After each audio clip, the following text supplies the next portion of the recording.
வணக்கம். இது நமது கேப்டன் தொலைக்காட்சியின் எக்ஸ்பிரஸ் நியூஸ். தூத்துக்குடியில் இன்னும் சற்று நேரத்தில் துவங்க உள்ள தேமுதிக தேர்தல் அறிக்கை விளக்க பொதுக்கூட்டத்தில் திருமதி பிரேமலதா விஜயகாந்த் கலந்து கொண்டு சிறப்புரையாற்ற உள்ளார். தமிழக சட்டமன்ற பொதுத் தேர்தல் மே 16ஆம் தேதி நடைபெற உள்ளது. இத்தேர்தலில் வெற்றி பெற்று தேமுதிக தலைமையில் ஆட்சி அமைந்தால் மேற்கொள்ளும் நடவடிக்கைகள் என்ன என்பது தொடர்பான 2 பகுதிகள் அடங்கிய தேர்தல் அறிக்கையை கேப்டன் விஜயகாந்த் வெளியிட்டுள்ளார். பதவியேற்ற 4 மாதத்தில் வேலையில்லா பட்டதாரிகளுக்கு வேலைவாய்ப்பு உள்ளிட்ட முக்கிய அறிவிப்புகள் அதில் இடம்பெற்றுள்ளன. இந்நிலையில் இந்த அறிவிப்புகளை தமிழக மக்களிடம் எடுத்துக் கூறும் வகையில் தமிழகத்தில் உள்ள 11 மாநகராட்சிகளில் தேர்தல் அறிக்கை விளக்க பொதுக்கூட்டம் நடைபெற்று வருகிறது. 2வது நாளாக தூத்துக்குடியில் இன்னும் சற்று நேரத்தில் துவங்க உள்ள பொதுக்கூட்டத்தில் திருமதி பிரேமலதா விஜயகாந்த் கலந்து கொண்டு சிறப்புரையாற்றுகிறார். டெல்லியில் ஆட்சி மாற்றம் ஏற்பட்டது போல் தமிழகத்திலும் மாற்றம் ஏற்படும் என்று திருமதி பிரேமலதா விஜயகாந்த் தெரிவித்துள்ளார். திருநெல்வேலி நெல்லையப்பர் காந்திமதியம்மன் கோவிலில் திருமதி பிரேமலதா விஜயகாந்த் சுவாமி தரிசனம் செய்தார். பின்னர் செய்தியாளர்களிடம் பேசிய அவர், தேமுதிகவின் 3ஆம் கட்ட தேர்தல் அறிக்கை 10 நாட்களுக்குள் வெளியிடப்படும் என்றும் பெண்களுக்கான தனி தேர்தல் அறிக்கை வெளியிடப்படும் என்று தெரிவித்தார். தமிழகத்தில் ஏற்பட்டுள்ள பலமுனை போட்டி ஆரோக்கியமானது என்றும் ஒட்டுமொத்த மக்களின் ஆதரவும் தேமுதிக மக்கள் நல கூட்டணிக்கு உள்ளது என்று தெரிவித்தார்.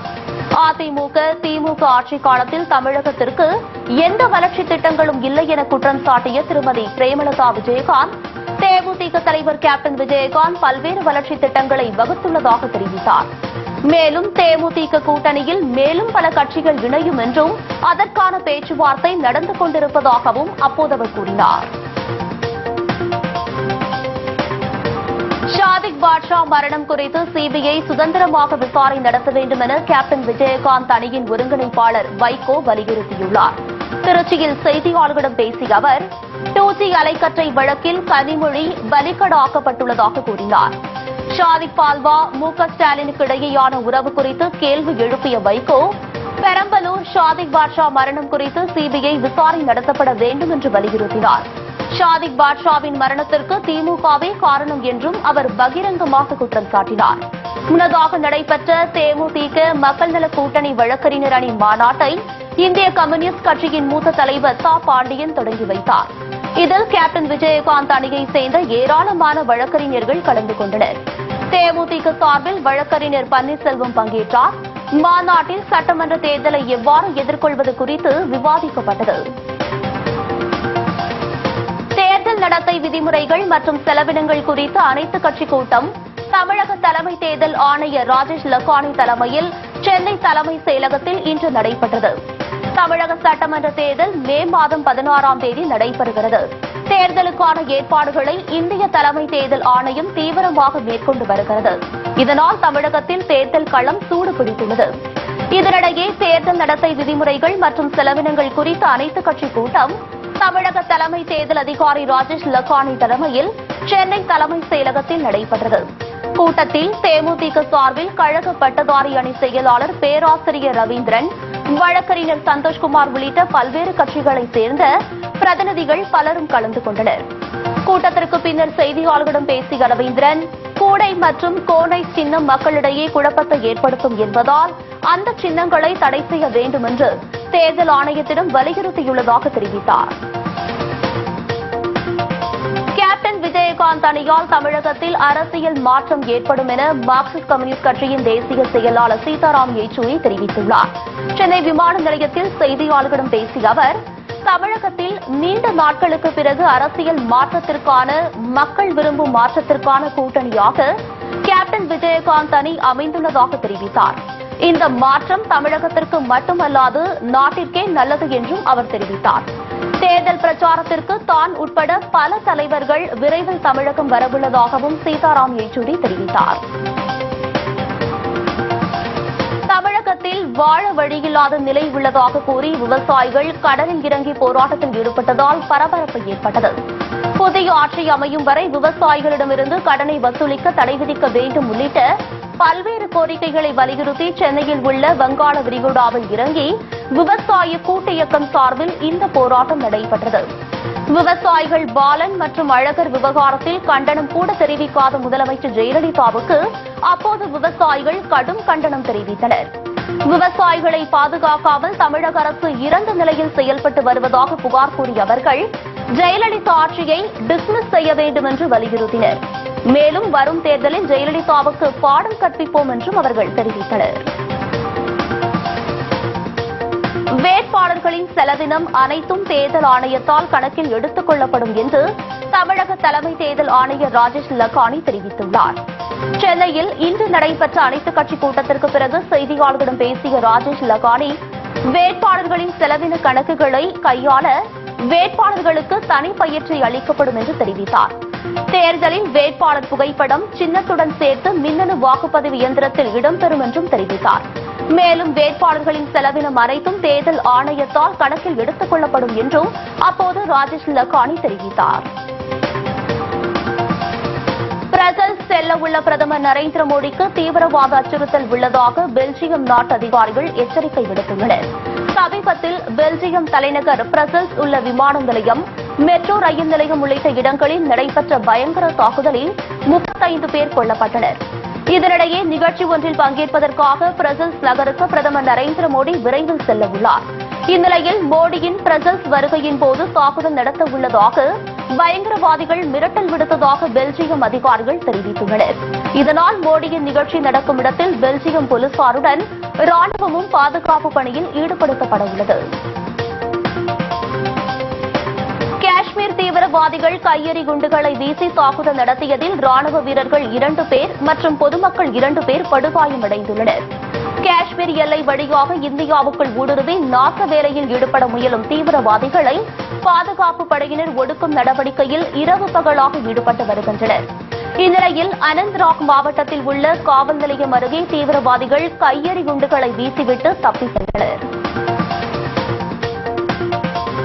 குஜராத்தில் என்கவுண்டர் செய்யப்பட்ட இஸ்ரத் ஜகான் விவகாரத்தில் தேசிய புலனாய்வுத்துறைக்கு பங்கிருப்பதாக மும்பை தாக்குதல் குற்றவாளி டேவிட் ஹெட்லி இன்று பரபரப்பு வாக்குமூலம் அளித்துள்ளார். அமெரிக்க சிறையில் இருந்து காணொலி காட்சி மூலம் மும்பை தாக்குதல் குற்றவாளி டேவிட் ஹெட்லி வாக்குமூலம் அளித்து வருகிறார். இந்நிலையில் 4வது நாளான இன்று நடத்தப்பட்ட விசாரணையில் இஸ்ரத் ஜகன் என்கவுண்டர் விவகாரத்தில் தேசிய புலனாய்வுத்துறைக்கு பங்கிருப்பதாக அவர் தெரிவித்துள்ளார். ஆனால் என்ன காரணத்திற்காக இந்த வாக்குமூலம் முழுமையாக பதிவு செய்யப்படவில்லை என்றும் டேவிட் ஹெட்லி புகார் தெரிவித்துள்ளார். பொது இடங்களில் சிறுநீர் கழிப்பவர்களுக்கு 5000 ரூபாய் அபராதம் விதிக்க வேண்டும் என மாநில அரசுகளுக்கு மத்திய அரசு உத்தரவிட்டுள்ளது.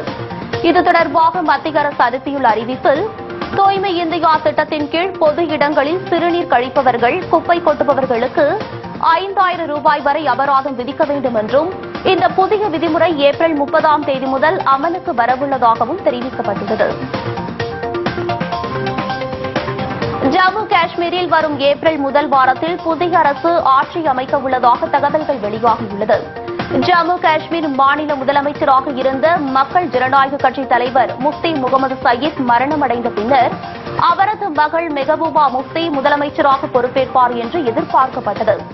ஆனால் மக்கள் ஜனநாயக கட்சி பாஜக கூட்டணியில் ஒருமித்த கருத்து ஏற்படாததால் புதிய ஆட்சி அமைப்பதில் கடந்த 3 மாதங்களாக தேக்க நிலை நீடித்து வந்தது.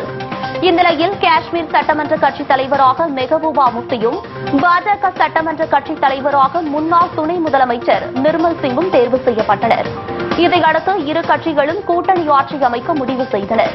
இந்நிலையில் ஆட்சி அமைக்க உரிமை கோர அம்மாநில ஆளுநர் நரேந்தர் நாத் ஓக்ராவை மக்கள் ஜனநாயக கட்சி பாஜக தலைவர்கள் இன்று சந்தித்து பேசினர். இதனிடையே காஷ்மீர் சட்டமன்ற பட்ஜெட் கூட்டம் நாளை நடைபெற உள்ளது. இதில் புதிய ஆட்சி அமைப்பது தொடர்பான வாக்கெடுப்பு நடத்தப்பட உள்ளது. இதற்கு பிறகு ஏப்ரல் முதல் வாரத்தில் காஷ்மீரில் புதிய அரசு ஆட்சி அமைக்க உள்ளதாக கூறப்படுகிறது. டெல்லி முதலமைச்சர் அரவிந்த் கெஜ்ரிவால் தலைமையிலான ஆம் ஆத்மி அரசு ஜனநாயகத்திற்கு எதிரானது என்று மத்திய நிதியமைச்சர் அருண் ஜேட்லி தெரிவித்துள்ளார். டெல்லியில் நடைபெற்ற பாஜக செயற்குழு கூட்டத்தில் பேசிய அருண் ஜேட்லி, கடந்த டெல்லி தேர்தலில் சில சதவீதம் ஓட்டுகளிலேயே பாஜக தோல்வியை சந்தித்ததாகவும் ஆனால் தற்போது அதை மீண்டும் பெற்றுள்ளதாக கூறினார்.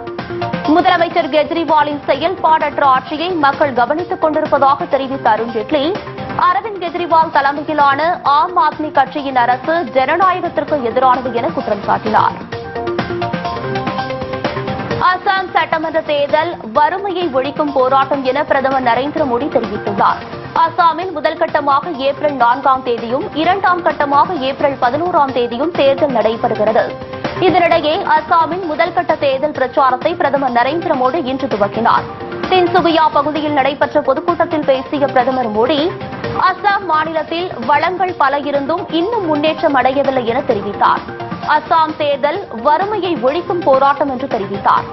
அசாமில் பல்வேறு கிராமங்களில் இன்னும் மின்சார இணைப்பு, மின்கம்பம் கூட இல்லை என்று தெரிவித்த பிரதமர் நரேந்திர மோடி, 60 ஆண்டுகால காங்கிரஸ் ஆட்சியில் மக்களுக்கு எதுவும் கிடைக்கவில்லை என்றும் அப்போது அவர் புகார் தெரிவித்தார். சேலத்தில் உயர் அதிகாரியின் டார்ச்சரால் அரசு போக்குவரத்து கழக நடத்துனர் ஒருவர் தற்கொலைக்கு முயன்ற சம்பவம் பெரும் பரபரப்பை ஏற்படுத்தியுள்ளது. நாமக்கல் மாவட்டம் சேந்தமங்கலம் பகுதியைச் சேர்ந்தவர் சுவாமிநாதன். சென்னை சேலம் வழித்தடத்தில் நடத்துனராக பணியாற்றி வரும் இவர் பொதுமக்களிடம் வசூலித்த 8000 ரூபாய் பணத்தை சேலம் ஜான்சன்பேட்டை பகுதியில் உள்ள அரசு போக்குவரத்து பணிமனையில் செலுத்துவதற்காக கொண்டு சென்றார். ஆனால் அதனை வாங்க மறுத்த பணிமனை மேலாளர் கலைவாணன், வசூல் குறைவாக உள்ளதாகவும் அதனால் அவர் மீது நடவடிக்கை எடுக்கப் போவதாக மிரட்டியுள்ளார். இதனால் மனமுடைந்த சாமிநாதன் பணிமனை முன்பு தனது உடலில் மண்ணெண்ணெய் ஊற்றி தற்கொலைக்கு முயன்றார். இதையடுத்து அவரை காப்பாற்றிய போக்குவரத்து கழக ஊழியர்கள் இது தொடர்பாக உயரதிகாரிகளிடம் பேச்சுவார்த்தை நடத்தினர். சிறிய இடைவெளிக்கு பிறகு எக்ஸ்பிரஸ் நியூஸ் தொடரும். எக்ஸ்பிரஸ் நியூஸ் தொடர்கின்றது. மேலூர் அருகே திருவிழாவின் போது இரு தரப்பினரிடையே ஏற்பட்ட மோதல் கலவரமாக மாறியதை அடுத்து அங்கு பலத்த போலீஸ் பாதுகாப்பு போடப்பட்டுள்ளது. அங்குள்ள தும்பைம்பட்டி வீரகாளியம்மன் கோவில் பங்குனி திருவிழாவின் போது இரு தரப்பினரிடையே மோதல் ஏற்பட்டது. இதில் 2 பேர் படுகாயமடைந்து மருத்துவமனையில் சிகிச்சைக்காக அனுமதிக்கப்பட்டுள்ளனர். இதனிடையே தாக்குதலில் ஈடுபட்டவர்கள் மீது நடவடிக்கை எடுக்க கோரி ஒரு தரப்பினர் திருச்சி மதுரை தேசிய நெடுஞ்சாலையில் மறியல் போராட்டத்தில் ஈடுபட்டனர். இதனையடுத்து சம்பவ இடத்திற்கு வந்த மாவட்ட காவல் கண்காணிப்பாளர் விஜேந்திர பிதாரி மறியலில் ஈடுபட்டவரிடம் சமரச பேச்சுவார்த்தை நடத்தியதை அடுத்து போராட்டம் கைவிடப்பட்டது. பின்னர் அப்பகுதியில் மேலும் அசம்பாவிதம் நடைபெறாத வகையில் பலத்த போலீஸ் பாதுகாப்பு போடப்பட்டுள்ளது. வேலூர் பழைய நெடுஞ்சாலையில் சுமார் 1 கிலோமீட்டர் தூரம் அமைக்கப்பட்டுள்ள தடுப்பு வேலி நடுவே பொதுமக்கள் சென்று வர வசதி ஏற்படுத்தி தரவில்லை என்று புகார் எழுந்துள்ளது. மாவட்ட நிர்வாகத்தின் அலட்சியத்தால் பொதுமக்கள் தடுப்பு வேலியை தாண்டி செல்லும் அவல நிலை ஏற்பட்டு வருகிறது. இதனால் விபத்துக்கள் அவ்வப்போது ஏற்பட்டு உயிரிழப்புகள் ஏற்படுவதாக பொதுமக்கள் குற்றம் சாட்டியுள்ளனர். சத்தியமங்கலம் அருகே உரிய ஆவணங்கள் இன்றி கொண்டு செல்லப்பட்ட 10 லட்சம் ரூபாய் பணத்தை தேர்தல் அதிகாரிகள் பறிமுதல் செய்தனர். பன்னாரி சோதனை சாவடியில் தேர்தல் பறக்கும்படை அதிகாரிகள் வாகன தணிக்கையில் ஈடுபட்டிருந்தனர். அப்போது மைசூரில் இருந்து வந்து கொண்டிருந்த சொகுசு காரை மடக்கி சோதனையிட்டதில் உரிய ஆவணங்கள் இன்றி 10 லட்சம் ரூபாய் பணம் கொண்டு செல்லப்பட்டது தெரியவந்துள்ளது. இதையடுத்து அவற்றை பறிமுதல் செய்த அதிகாரிகள் சத்தியமங்கலம் கருவூலத்தில் பணத்தை ஒப்படைத்தனர். திருப்பத்தூரில் பல்வேறு கட்சிகளைச் சேர்ந்த 150க்கும் மேற்பட்டோர் தேமுதிகவில் தங்களை இணைத்துக் கொண்டனர். வேலூர் மாவட்டம் திருப்பத்தூரில் அதிமுக, திமுக, பாமக உள்ளிட்ட பல்வேறு கட்சிகளைச் சேர்ந்த பிரமுகர்கள், தொண்டர்கள் 150க்கும் மேற்பட்டோர் தேசிய முற்போக்கு திராவிட கழகத்தில் தங்களை இணைத்துக் கொண்டனர்.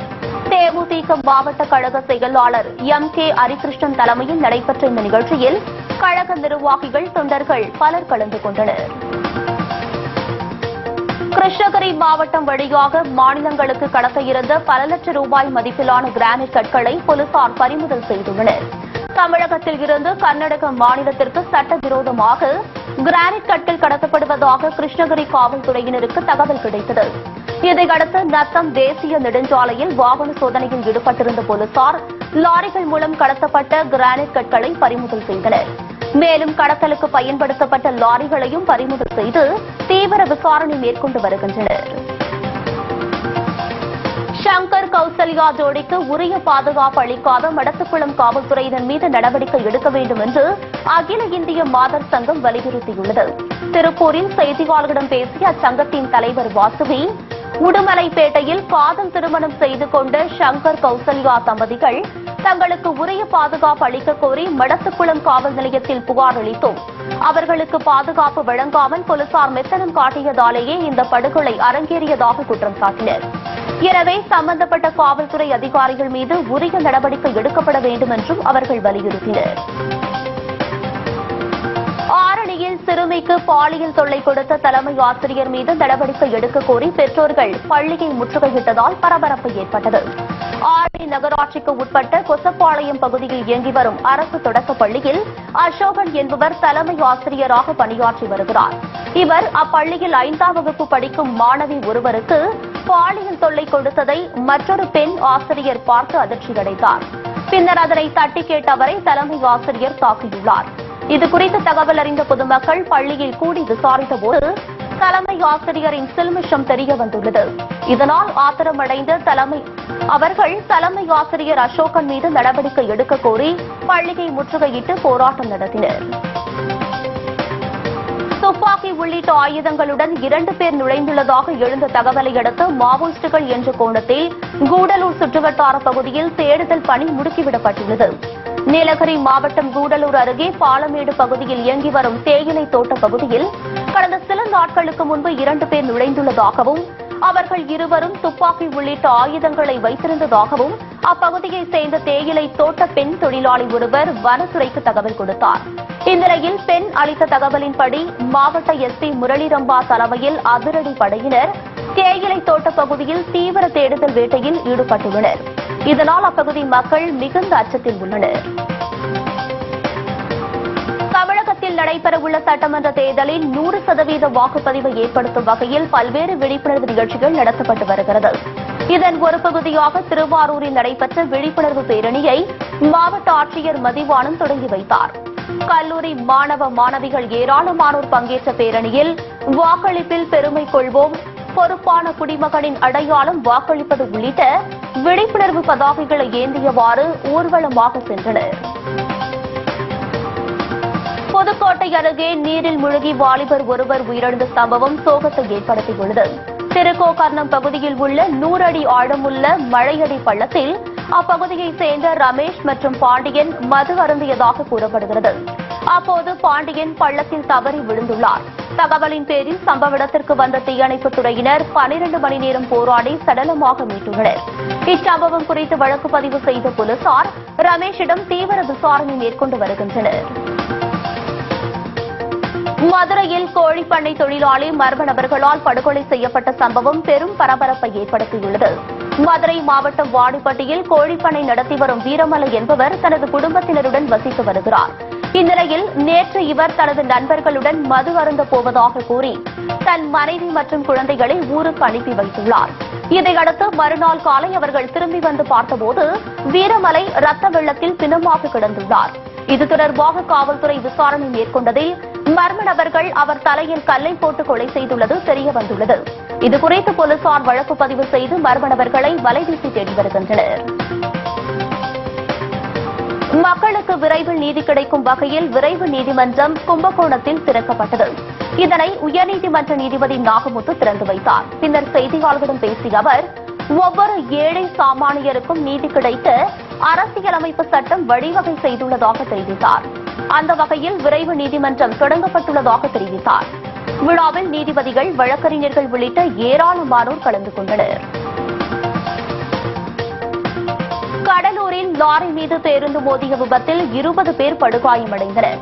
கடலூர் மாவட்டம் திட்டக்குடி அடுத்த வேப்பூர் கூற்றோடு அருகே சென்னை தேசிய நெடுஞ்சாலையில் திருச்சியில் இருந்து சென்னை நோக்கி வந்து கொண்டிருந்தது. இந்நிலையில் அந்த லாரி உணவகத்திற்குள் திடீரென நுழைந்தபோது அதன் பின்னால் வந்த பேருந்து எதிர்பாராத விதமாக லாரியின் மீது மோதியது. இவ்விபத்தில் லாரி மற்றும் பேருந்தில் பயணம் செய்த 20 பேர் படுகாயமடைந்தனர். புதுக்கோட்டை அருகே பிறவியிலேயே 2 கைகளை இழந்து பிறந்த சிறுவரின் குடும்பத்திற்கு இதுவரை அரசு எந்த உதவியும் செய்து கொடுக்காமல் அலைக்கழித்து வருவதாக புகார் கூறப்படுகிறது. புதுக்கோட்டை மாவட்டம் சத்தியமங்கலம் அருகே உள்ள மேலூர் கிராமத்தை சேர்ந்த மணி பாண்டியம்மாள் தம்பதியினரின் மகன் அழகுராஜா பிறவிலேயே 2 கைகள் இல்லாமலும் ஒரு கால் ஊனத்துடனும் பிறந்துள்ளார். 1ஆம் வகுப்பு வரை படித்து வரும் அழகுராஜா காலால் எழுதுவதும் காலால் குளிப்பதும் என அனைவரையும் போல தனக்கான வேலைகளை தானே செய்து வருவது ஒருபுறம் வியப்பை ஏற்படுத்தினாலும் மறுபுறம் அழகுராஜாவின் குடும்பம் வறுமையின் பிடியில் சிக்கி தவித்து வருகிறது. அழகுராஜாவை போன்றவர்களுக்கு அரசாங்கம் உதவி வழங்கி அவர்களை ஊக்குவிக்க வேண்டும் என்பதே அனைவரின் கோரிக்கையாக உள்ளது. சிறிய இடைவெளிக்கு பிறகு எக்ஸ்பிரஸ் நியூஸ் தொடரும். கடந்த 6 மாதங்களாக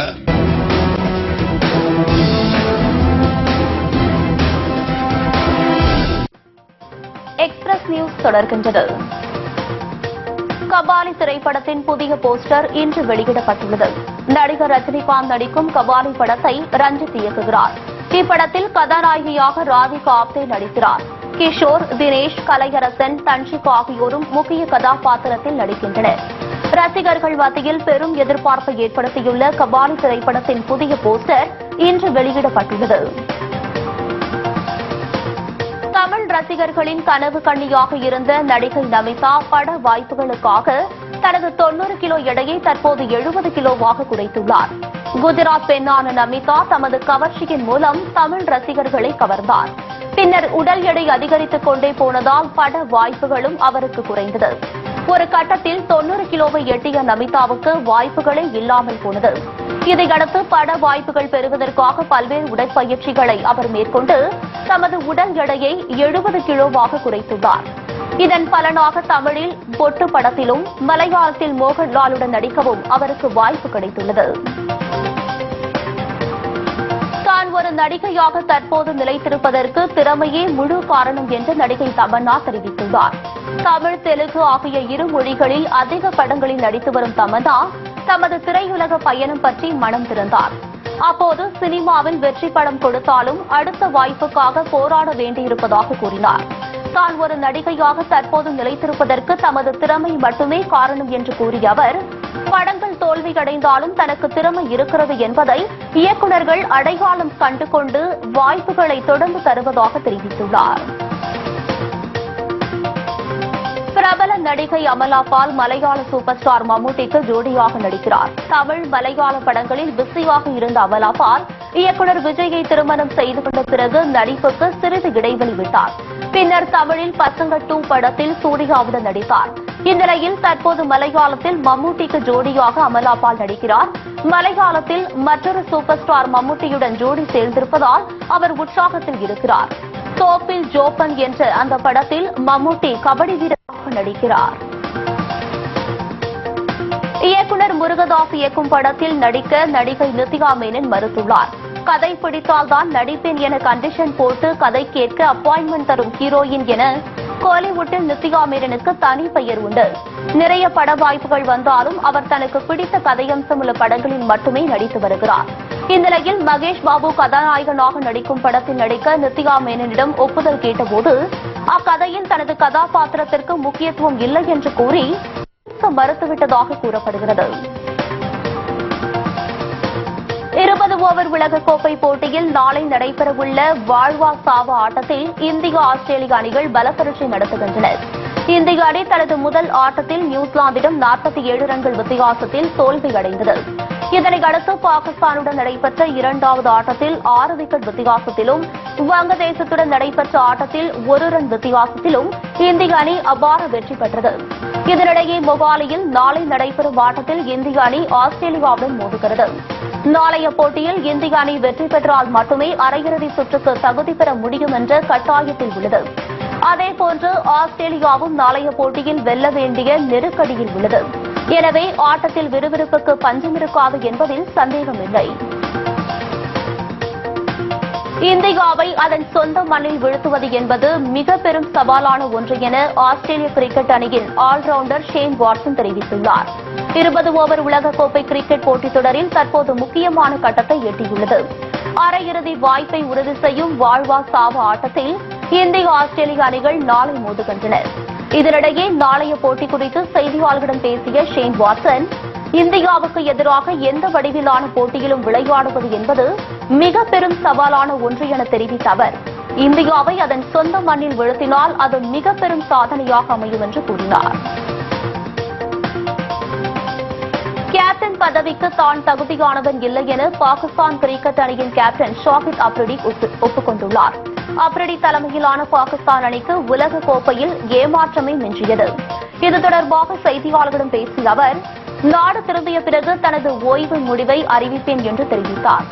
ஒரு வீரர் என்ற முறையில் தான் தகுதியானவன் என்றும், ஆனால் கேப்டன் பதவிக்கு தகுதியானவன் இல்லை என்றும் ஒப்புக்கொண்டுள்ளார். இந்தியாவுக்கு எதிரான ஆட்டத்தில் பாகிஸ்தான் அணி தோல்வியடைந்தவுடன் அவரது கேப்டன் பதவியை பறிக்கப் போவதாக பாகிஸ்தான் கிரிக்கெட் வாரியம் ஏற்கனவே அறிவித்திருந்தது குறிப்பிடத்தக்கது. இத்துடன் எக்ஸ்பிரஸ் நியூஸ் நிறைவடைகிறது. மீண்டும் செய்திகள் இரவு 8 மணிக்கு. உள்ளபடி உடனுக்குடன் தெரிந்து கொள்ள நமது கேப்டன் நியூஸ் தொலைக்காட்சியை பாருங்கள். வணக்கம்.